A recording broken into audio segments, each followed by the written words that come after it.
तो बच्चों, जो हम अब नेक्स्ट सब टॉपिक की बात करने वाले हैं उसका नाम है एनिमल ब्रीडिंग। एनिमल ब्रीडिंग समझने के लिए हम यहाँ पे एक इमेज देख रहे हैं जो कि एक काऊ की इमेज है। दूसरी तरफ एक बुल है जो कि एक मेल है। तो जब एक फीमेल काऊ और एक मेल बुल के बीच में हम मेटिंग कराते हैं यानी रिप्रोडक्शन कराते हैं तो उससे मिलता है एक ऑफस्प्रिंग यानी छोटा बच्चा या बछड़ा। तो अल्टीमेटली इसको हम बोलते हैं ब्रीडिंग ऑफ एनिमल्स, जिसमें हम एक फीमेल काऊ और एक मेल बुल के बीच में मेटिंग कराते हैं यानी एक तरीके का रिप्रोडक्शन कराते हैं और उससे अल्टीमेटली मिलता है हमें एक छोटा बच्चा और इसको हम बोलते हैं ब्रीडिंग ऑफ एनिमल्स। और ये ब्रीडिंग ऑफ एनिमल्स एक बहुत इम्पॉर्टेंट पार्ट है हमारी ब्रांच का जिसे हम बोलते हैं एनिमल हस्बेंड्री। तो जो हम एनिमल हस्बेंड्री की बात करते हैं वो दो फैक्टर्स पे बहुत इम्पॉर्टेंट रोल प्ले करता है। पहला, ये एनिमल ब्रीडिंग जो हम करवा रहे हैं, ये जो डोमेस्टिकेटेड एनिमल्स की ब्रीडिंग हो रही है, ये हमारी प्रोडक्ट्स की ईल्ड और प्रोडक्टिविटी बढ़ाएगी। जो भी प्रोडक्ट्स हमें एनिमल से मिलते हैं जैसे मीट हो गया, मिल्क हो गया, हनी और एग्स, इन सब प्रोडक्ट्स की हमें ईल्ड बढ़ानी है, हमें प्रोडक्टिविटी इंक्रीज़ करनी है, तो इसलिए हमें इनकी ब्रीडिंग करनी होती है। दूसरा फैक्टर आता है हमारा इन सब प्रोडक्ट्स की क्वालिटी को और ज़्यादा इम्प्रूव करना और ज़्यादा इन्हांस करना। तो जो ब्रीडिंग ऑफ डोमेस्टिकेटेड एनिमल्स है वो इन दो फैक्टर्स पे बहुत ज़्यादा ध्यान देता है। पहला कि हमें इन सब प्रोडक्ट्स की प्रोडक्टिविटी बढ़ानी है, दूसरा हमें इन सब की ईल्ड जो है, ईल्ड के साथ साथ इनकी क्वालिटी को भी इम्प्रूव या इन्हांस करना है। तो बच्चों, अब हम बात करेंगे एक वर्ड के बारे में जो हम इतनी बार बोलते आए हैं और उस वर्ड का नाम है ब्रीड। आखिरकार हम इस ब्रीड नाम से समझते क्या हैं? तो आइए इसे समझते हैं। हम बात करते हैं ऐसे ग्रुप ऑफ एनिमल्स की। ग्रुप ऑफ एनिमल्स जैसा अभी आप देख पा रहे हैं, यहाँ पे एक ग्रुप है जिसमें बहुत सारी काऊ दिख रही हैं। तो ये ग्रुप ऑफ एनिमल्स जो आपस में रिलेटेड होते हैं या एक कॉमन एंसेस्टर यानी एक कॉमन पूर्वज से आए हुए हैं। इसके अलावा ये दिखने में भी ऑलमोस्ट सिमिलर होते हैं यानी इनका जो अपीयरेंस है वो ऑलमोस्ट सेम है। दूसरा हम बात करते हैं इनका जो बिहेवियर है, जो इनका खाने पीने का तरीका है वो भी ऑलमोस्ट सेम है। और तीसरा हम बोलते हैं साइज़, यानी इनका जो साइज़ है ये आपस में सेम है या सिमिलर है। तो ऐसे ग्रुप ऑफ एनिमल्स जो कि एक कॉमन एंसेस्टर से आए हैं, डिसेंट किए हैं एक कॉमन एंसेस्टर से, और ये सिमिलर है अपीयरेंस, बिहेवियर और साइज़ में, इन सब को हम कॉमनली बोलते हैं ब्रीड। तो अब हम बात करें कुछ पॉपुलर ब्रीड्स की। जो सबसे पहला हम बात कर रहे हैं एक बहुत फेमस ब्रीड कैटल या काऊ की जिसका नाम है जर्सी। और अगर हम बात करें पोल्ट्री में तो बहुत फेमस ब्रीड है जिसको हम बोलते हैं लेगहॉर्न। तो जर्सी और लेगहॉर्न बहुत ज़्यादा पॉपुलर ब्रीड्स हैं जिनको हम ब्रीडिंग के लिए यूज़ करते हैं, या तो पोल्ट्री या हम बात करते हैं एनिमल हस्बेंड्री के लिए। तो बच्चों, अब हम बात करेंगे एनिमल ब्रीडिंग के टाइप्स की। एनिमल ब्रीडिंग दो तरीके से होती है, एक है हमारा इन ब्रीडिंग और दूसरा है हमारा आउट ब्रीडिंग। चलिए इनको पढ़ते हैं। सबसे पहले हम बात करें इन ब्रीडिंग के बारे में, तो यहाँ पे हम बोलते हैं, आप एक इमेज देख रहे हैं काऊ की और दूसरी तरफ एक आप इमेज देख पा रहे हैं बुल की। तो जब काऊ और बुल इन दोनों के बीच में क्रॉसिंग होती है या मेटिंग होती है जो एक कॉमन एंसेस्टर से आए हैं, और इस ब्रीडिंग को हमने क्या बोला, इन ब्रीडिंग। यानी एक ऐसा प्रोसेस, एक ऐसा क्रॉसिंग जिसमें हम सेम ब्रीड में क्रॉस कराते हैं। ऐसे एनिमल्स जो कि एक कॉमन एंसेस्टर से आए हैं उनके बीच में अगर क्रॉसिंग हो रही है या मेटिंग हो रही है तो उसे हमने बोला इन ब्रीडिंग। आउट ब्रीडिंग को समझते हैं। तो आउट ब्रीडिंग में आप देख पा रहे हैं यहाँ पे दो एनिमल्स हैं, दो अलग अलग काऊ हैं जो कि आपस में ब्रीडिंग या मेटिंग कराई जा रही है, लेकिन इनका एंसेस्टर कॉमन नहीं है, they have a different ancestor. तो ऐसा मेटिंग या ऐसा क्रॉसिंग का प्रोसेस जिसमें एनिमल्स जो हैं वो अलग अलग हैं, डिफरेंट ब्रीड से हैं और उनका एंसेस्टर कम्प्लीटली अलग है, इस क्रॉसिंग या इस मेटिंग को हम बोलते हैं आउट ब्रीडिंग।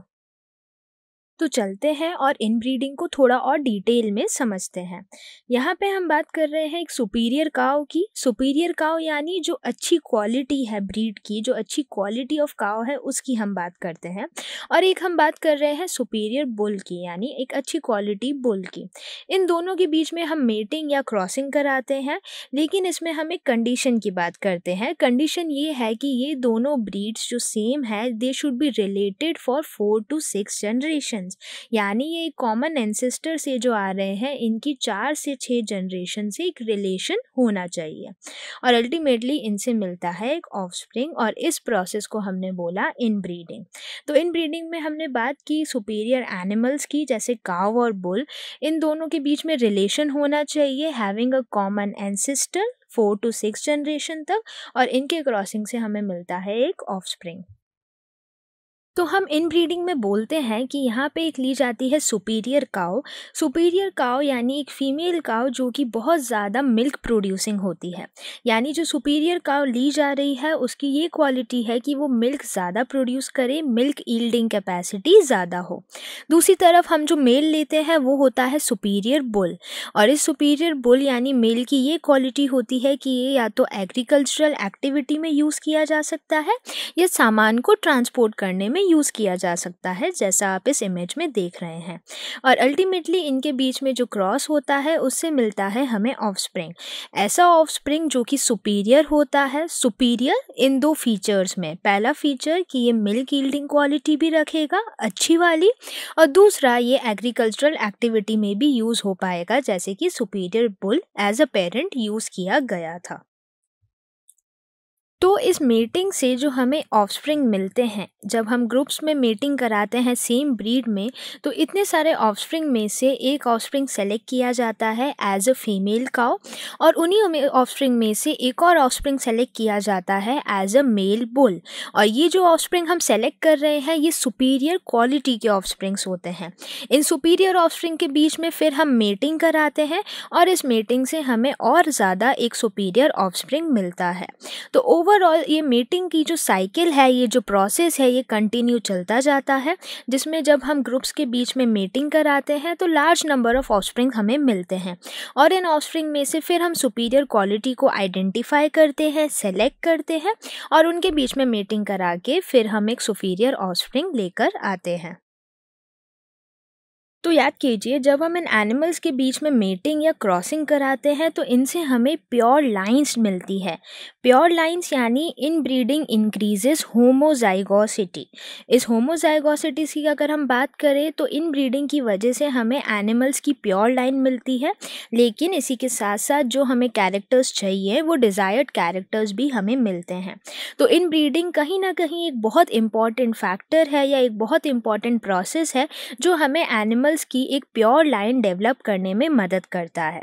अगर मैं प्योर लाइंस की बात करूं तो याद कीजिए, आपने एक चैप्टर पढ़ा है या एक चैप्टर सीखा है, principle of inheritance and variation, जिसमें हमने बात की है ग्रेगर जोहन मेंडल के बारे में, जिसने पी प्लांट के ऊपर काम किया था।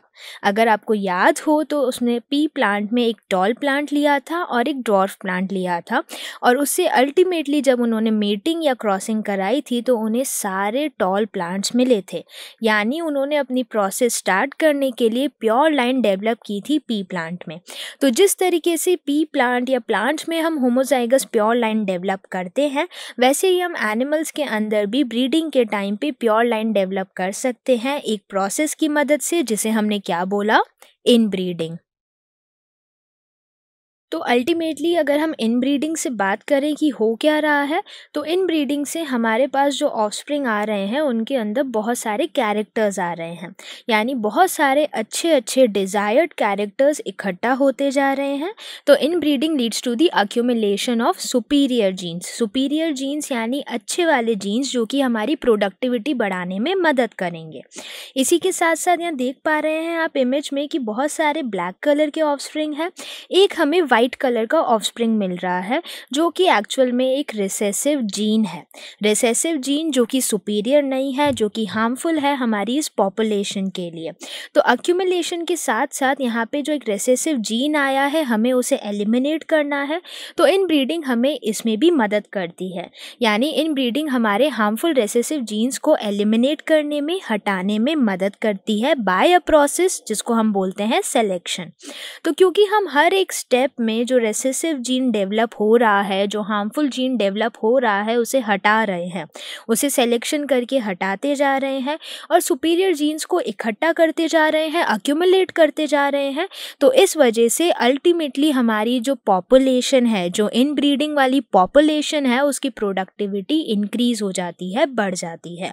तो इन ब्रीडिंग एक बहुत इंपॉर्टेंट प्रोसेस है जिसमें हमें अच्छे वाले सुपीरियर जीन्स इकट्ठा करने हैं, अक्यूमुलेट करने हैं और हार्मफुल रिसेसिव जीन जो हमारी पॉपुलेशन के काम के नहीं है, उसे सिलेक्शन करके हर एक स्टेप में हटाते जाना है और अल्टीमेटली प्रोडक्टिविटी बढ़ाती जानी है। तो ये थे इन ब्रीडिंग के कुछ फ़ायदे।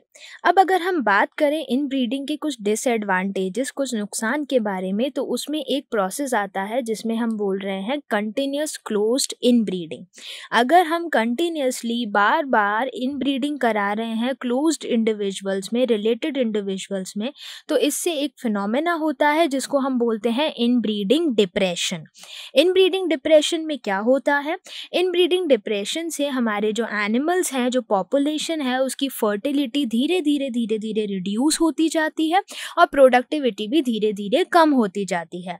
तो अगर हम कंटिन्यूस क्लोज इन ब्रीडिंग करा रहे हैं तो उससे हो जाता है इन ब्रीडिंग डिप्रेशन, जिससे हमारी जो इनब्रेड पॉपुलेशन है उसकी फर्टिलिटी के साथ साथ उसकी प्रोडक्टिविटी भी अफेक्ट हो जाती है। तो हमें कहीं ना कहीं इस इनब्रीडिंग डिप्रेशन वाली प्रॉब्लम को सॉल्व करना था। तो सॉल्व करने के लिए हमने क्या किया, जो हमारे पास ये मेटिंग पॉपुलेशन थी, जो इनब्रेड पॉपुलेशन थी, इसमें से हमने सुपीरियर एनिमल्स को अलग किया। सुपीरियर ऑफस्प्रिंग को अलग करने के बाद हमने एक आइडिया किया। एक आइडिया हमने ये निकाला कि हमें इनकी मीटिंग करानी है अनरिलेटेड एनिमल्स से जो कि सेम ब्रीड के हैं। अनरिलेटेड एनिमल्स हैं, सुपीरियर एनिमल्स हैं, लेकिन सेम ब्रीड के हैं, और इनके बीच में जब हमने पॉपुलेशन के बीच में मेटिंग कराई तो एट लास्ट हमारी जो फर्टिलिटी थी और जो हमारी प्रोडक्टिविटी थी वो वापस रीगेन हो गई, वापस हमें मिल गई, रीस्टोर हो गई। तो अगर हमें इनब्रीडिंग डिप्रेशन फील होता है या मिलने लगा है पॉपुलेशन में, तो हम इस पॉपुलेशन से, इनब्रेड पॉपुलेशन से सुपीरियर ऑफस्प्रिंग को अलग करेंगे, इनकी मेटिंग कराएंगे सुपीरियर एनिमल्स के साथ जो कि सेम ब्रीड के हैं लेकिन अनरिलेटेड हैं, और अल्टीमेटली हमारी फर्टिलिटी और प्रोडक्टिविटी हमें वापस मिल जाएगी। तो ये तो हुई बात इन ब्रीडिंग के बारे में। अब हम पढ़ेंगे दूसरा प्रोसेस जिसे हम बोलते हैं आउट ब्रीडिंग। आउट ब्रीडिंग की अगर हम बात करें तो आउट ब्रीडिंग हम 3 तरीके की पढ़ते हैं। सबसे पहला है हमारा आउट क्रॉसिंग, दूसरा है हमारा क्रॉस ब्रीडिंग और तीसरा है हमारा इंटर स्पेसिफिक हाइब्रिडाइजेशन। तो चलते हैं और इन्हें डिटेल में पढ़ते हैं। सबसे पहला हम बात करेंगे आउट क्रॉसिंग के बारे में। तो बच्चों, आउट क्रॉसिंग में हम ऐसे एनिमल्स के बीच में मेटिंग कराते हैं जिनका कोई एक कॉमन एंसेस्टर नहीं है for 4 to 6 generations. So in animals के जो एंसेस्टर हैं वो बिल्कुल भी रिलेटेड नहीं है 4 से 6 जनरेशन तक, और इनके बीच में हम मेटिंग कराते हैं और अल्टीमेटली एक ऑफस्प्रिंग लाते हैं, और इस ऑफस्प्रिंग को हम बोलते हैं आउट क्रॉस। तो इस आउट क्रॉसिंग की वजह से हम बोलते हैं जो इन ब्रीडिंग डिप्रेशन हमारी प्रॉब्लम थी वो कहीं ना कहीं सॉल्व हो सकती है। अगर हम एक सिंगल आउट क्रॉस भी कराते हैं तो उससे हमारा इन ब्रीडिंग डिप्रेशन प्रॉब्लम हट सकता है, और अल्टीमेटली हमारी जो फर्टिलिटी और प्रोडक्टिविटी है वो वापस रीस्टोर हो सकती है। तो ओवरऑल आउट क्रॉसिंग में हम ऐसे एनिमल्स के बीच में मेटिंग करा रहे हैं जो कि नो डाउट सेम ब्रीड के हैं, but they are not at all related और इनका कोई कॉमन एंसेस्टर नहीं है 4 to 6 जनरेशन्स तक। तो इसके बाद अब हम बात करेंगे नेक्स्ट टाइप ऑफ आउटब्रीडिंग की, जिसे हम बोलते हैं क्रॉस ब्रीडिंग। क्रॉस ब्रीडिंग में हम ये बोलना चाह रहे हैं कि हम मेटिंग करा रहे हैं superior males of a particular breed with superior females of another. तो इसमें हम बोल रहे हैं कि यहाँ पे हमने एक इमेज ली है जिसका नाम है रेड सिंधी बुल। ये है हमारा ऐसा एनिमल जो कि रेजिस्टेंट है डिजीजेस से, और दूसरी तरफ हम एक सुपीरियर फीमेल ले रहे हैं जिसका नाम है जर्सी काउ, जिसका है long lactation period. Long lactation period यानी ये ज़्यादा लंबे टाइम तक मिल्क प्रोड्यूस कर सकती है। तो ये दोनों एनिमल्स अलग अलग ब्रीड के हैं, दोनों सुपीरियर एनिमल्स हैं और एक पर्टिकुलर डिज़ायर्ड कैरेक्टर्स में बहुत अच्छे हैं। तो हम इन दोनों एनिमल्स के बीच में ब्रीडिंग कराते हैं और इससे अल्टीमेटली हमें मिलता है एक क्रॉस ब्रीड जिसे हम बोलते हैं जरसिंध। जरसिंध जो नाम आया है उसमें जो जर है वो वर्ड आया है जर्सी काउ से, और जो सिंध वर्ड आया है वो आया है रेड सिंधी बुल से। तो ये जो क्रॉस ब्रीड मिला है, जो हमें ऑफस्प्रिंग मिला है, ये क्रॉसिंग से आया है एक रेड सिंधी बुल यानी सुपीरियर मेल जो कि एक अलग ब्रीड का है, और एक जर्सी काउ से जो कि एक सुपीरियर फीमेल है जो कि अलग ब्रीड से आई है। तो जो जरसिंध है, जो क्रॉस ब्रीड है, उसके अंदर ये दोनों कैरेक्टर्स होते हैं, यानी रेजिस्टेंट टू डिजीजेस और उसी के साथ साथ लॉन्ग लैक्टेशन पीरियड। हम बात करें फिर इस जरसिंध की, हम प्योर लाइन डेवलप कर सकते हैं एक प्रोसेस से जो अभी हमने सीखा है जिसका नाम है इनब्रीडिंग। तो इनब्रीडिंग के थ्रू हम इस जरसिंध की प्योर लाइन डेवलप कर सकते हैं और अल्टीमेटली हमारी हर्ड पॉपुलेशन का साइज बढ़ा सकते हैं। और इसी तरीके से हम बात करेंगे एक और एग्जाम्पल की जिसमें हम शीप की बात कर रहे हैं। यहाँ पे आप एक इमेज में शीप देख पा रहे हैं जिसका नाम है बीकानेरी ईव्स, और दूसरी तरफ एक और वैरायटी है, एक और ब्रीड है हमारे पास जिसका नाम है मरीनो रैम्स। तो जब हम इन दोनों के बीच में मेटिंग या क्रॉसिंग कराते हैं तो उससे हमें मिलता है एक क्रॉस ब्रीड जिसको हम बोलते हैं हिसारडिल। तो कहीं ना कहीं ये क्रॉस ब्रीड इन दोनों के डिज़ायर्ड कैरेक्टर्स लेके एक नई वैरायटी डेवलप हुई है बाय द प्रोसेस जिसे हम बोलते हैं क्रॉस ब्रीडिंग। तो अब हम बात करेंगे third type of out crossing की जिसे हम बोलते हैं इंटरस्पेसिफिक हाइब्रिडाइजेशन। इंटरस्पेसिफिक, अगर हम इस वर्ड को तोड़ के इसका मीनिंग निकालें तो इंटर मतलब डिफरेंट, अलग अलग, और स्पेसिफिक मतलब स्पीशीज़। तो ऐसा हाइब्रिडाइजेशन का प्रोसेस, ऐसा क्रॉसिंग का प्रोसेस जिसमें हम दो अलग स्पीशीज़ के बीच में ब्रीडिंग करा रहे हैं, मेटिंग करा रहे हैं, तो उसे हम बोलते हैं इंटरस्पेसिफिक हाइब्रिडाइजेशन। तो इसे समझते हैं। सबसे पहले हमने यहाँ पे एक स्पीशीज़ ली है जो कि है फीमेल हॉर्स। फीमेल हॉर्स को क्रॉस कराया है एक अलग स्पीशीज़ से जो कि है मेल डोंकी। तो जब एक फीमेल हॉर्स और मेल डोंकी के बीच में हम क्रॉस कराते हैं तो उससे हमें एक नई वैरायटी मिलती है जिसे हम बोलते हैं म्यूल। ये म्यूल कहीं ना कहीं इन दोनों पेरेंट एनिमल्स जैसे कि फीमेल हॉर्स और मेल डोंकी के बीच का क्रॉस है और इन दोनों के कैरेक्टर्स लेके डेवलप हुआ है। तो दो स्पीशीज़ के कैरेक्टर्स लेके डेवलप हुआ एक हाइब्रिड वैरायटी जिसे हमें बोला म्यूल बाय द प्रोसेस जिसको हम बोलते हैं इंटरस्पेसिफिक हाइब्रिडाइजेशन। पर यहाँ पर एक बात आती है कि म्यूल कहीं ना कहीं बहुत ज़्यादा इकोनॉमिक इम्पोर्टेंस लेके रखता है, पर ये आगे जाके हाइब्रिड वैरायटी मेटिंग नहीं कर सकता। मेटिंग नहीं कर सकता यानी ये म्यूल आगे जाके रिप्रोड्यूस नहीं कर सकता, इसका मतलब है कि ये है इनफर्टाइल। तो एक बार अगर इंटरस्पेसिफिक हाइब्रिडाइजेशन से ऑफस्प्रिंग बन जाता है तो वो आगे जाके रिप्रोड्यूस नहीं कर पाता और वो इनफर्टाइल कहलाया जाता है। तो अभी तक जो हमने दो प्रोसेस पढ़े हैं, इन ब्रीडिंग एंड आउट ब्रीडिंग, तो इस इन ब्रीडिंग एंड आउट ब्रीडिंग के हम कंट्रोल ब्रीडिंग एक्सपेरिमेंट्स भी परफॉर्म कर सकते हैं। और इन कंट्रोल ब्रीडिंग एक्सपेरिमेंट्स को परफॉर्म करने के लिए हम एक प्रोसेस की बात करते हैं जिसे हम बोलते हैं आर्टिफिशियल इंसेमिनेशन। तो अगर हम इस प्रोसेस आर्टिफिशियल इंसेमिनेशन को समझें तो आर्टिफिशियली यानी ह्यूमन की मदद से, बिना किसी नेचुरल मेथड के हम ह्यूमन की मदद से यहाँ पर ब्रीडिंग एक्सपेरिमेंट परफॉर्म कर रहे हैं या मेल का सीमन फीमेल के अंदर इंसेमिनेट या इंसर्ट कर रहे हैं। तो चलते हैं और इस ब्रीडिंग एक्सपेरिमेंट को समझते हैं। सबसे पहले हम इसमें क्या करते हैं, जो हमने सुपीरियर मेल या जो बुल सेलेक्ट किया है उसका हम सीमन बाहर निकालते हैं कुछ मशीन्स या कुछ सिस्टम को यूज़ करके। तो जो सीमन हम यहाँ पे निकालते हैं उसे कलेक्ट करके रखते हैं। फिर उसके बाद हम इस सीमन को एक सुपीरियर फीमेल यानी एक काऊ जो हमने ली है उसके वेजाइना में इंसर्ट किया जाता है।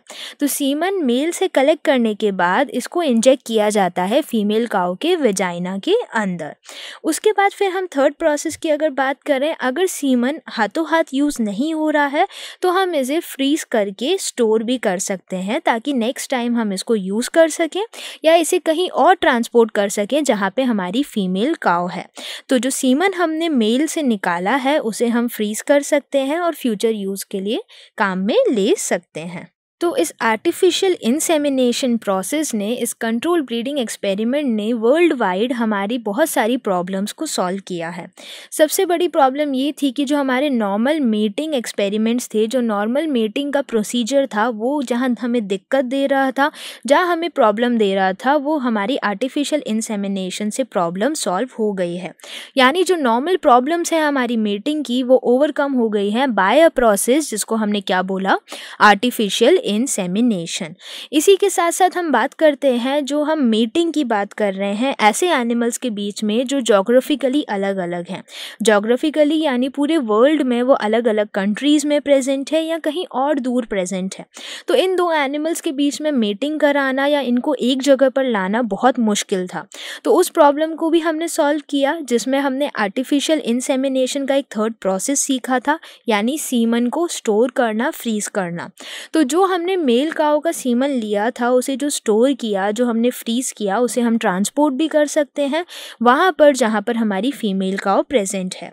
तो आर्टिफिशियल इंसेमिनेशन ने हमारी एक और मेटिंग की प्रॉब्लम को सॉल्व किया, वो मेटिंग वाली प्रॉब्लम जिसमें जो एनिमल्स थे वो जोग्राफिकली अलग अलग या बहुत दूर दूर प्रेजेंट थे। तो कहीं ना कहीं इतने सारे एडवांटेजेस, इतने सारे फ़ायदे होने के बावजूद भी आर्टिफिशियल इंसेमिनेशन की जो सक्सेस रेट थी वो बहुत लो थी। तो क्योंकि इस प्रोसेस की सक्सेस रेट इतनी कम थी, कहीं ना कहीं ये प्रोसेस बहुत ज़्यादा एक तरीके से टेंशन वाला था।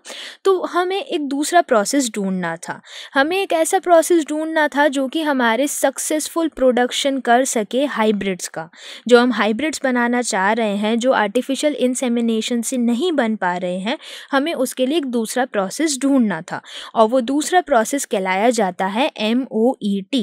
MOET का फुल फॉर्म है multiple ovulation embryo transfer technology. तो अब हम नेक्स्ट प्रोसेस की बात करेंगे जिसका नाम है multiple ovulation embryo transfer technology.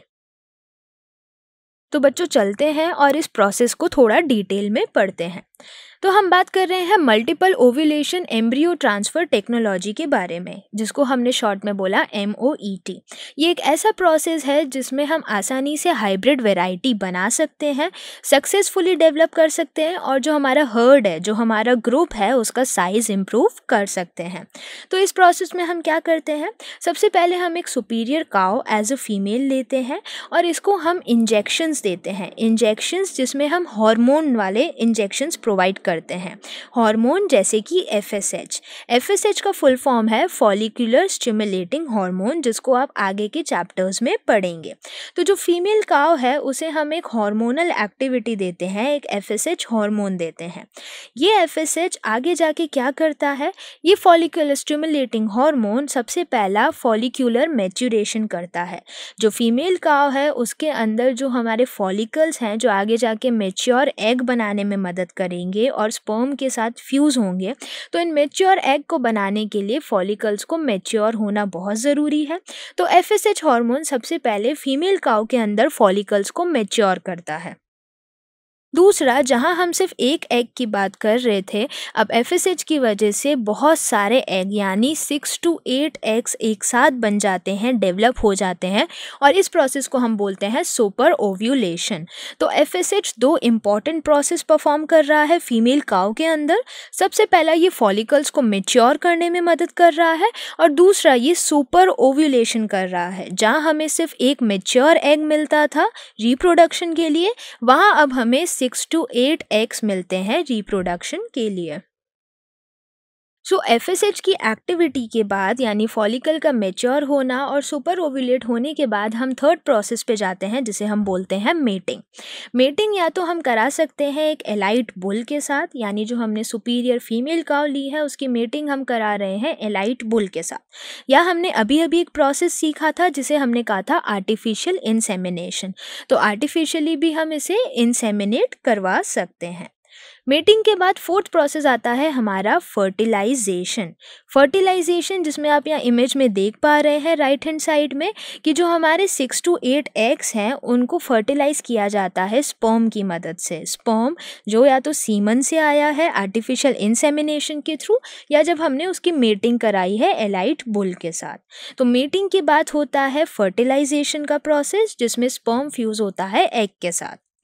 Fertilisation eggs जो होते हैं या जो फर्टिलाइज्ड एग है वो आगे जाते हैं 8 to 32 सेल स्टेज तक, यानी जो फर्टिलाइज होके जाइगोट बनता है उसके अंदर बहुत सारे सेल के डिविजन्स होते हैं। ये सेल के डिवीजन उस एक जाइगोट के सेल को डिवाइड करते हैं 2 सेल में, 2 से बनाते हैं 4 सेल, 4 से बनाएंगे 8, 8 से बनाएंगे 32। तो ये फर्टिलाइज्ड एग्स जो हैं ये 8 to 32 सेल स्टेज तक आगे जाके फिर रिमूव किए जाते हैं, और इनको रिमूव किया जाता है नॉन सर्जिकली, बिना किसी सर्जिकल सर्जरी या मेथड के थ्रू।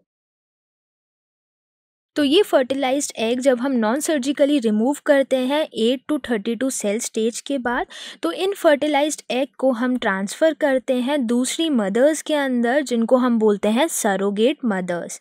एक है हमारी जेनेटिक मदर जिसने फर्टिलाइज्ड एग्स बनाए हैं, बाकी जो मदर्स हैं जो कि न्यू बॉर्न यानी ऑफस्प्रिंग को पैदा करने में मदद करेंगी, उन मदर्स को हमने बोला सरोगेट मदर्स। और फिर फाइनली जो फर्टिलाइज्ड एग हमने निकाले 8 to 32 सेल स्टेज तक, इनको हमने सरोगेट मदर्स के वेजाइना में डाला और पूरा डेवलपमेंट इन सरोगेट मदर्स में होगा, और प्रॉपर डेवलपमेंट के बाद हमारे ऑफस्प्रिंग पैदा हो जाएंगे।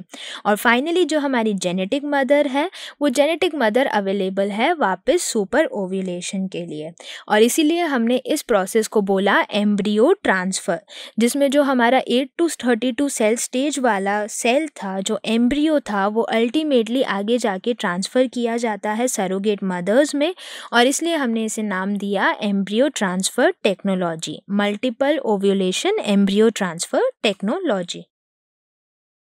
ये जो multiple ovulation embryo transfer technology है ये हमने सक्सेसफुली बहुत सारे एनिमल्स में डिमॉन्स्ट्रेट की है और परफॉर्म की है।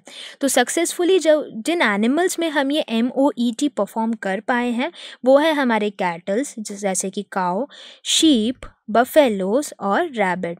तो इन सभी एनिमल्स में हमने बहुत अच्छे से और successfully multiple ovulation embryo transfer technology perform की है।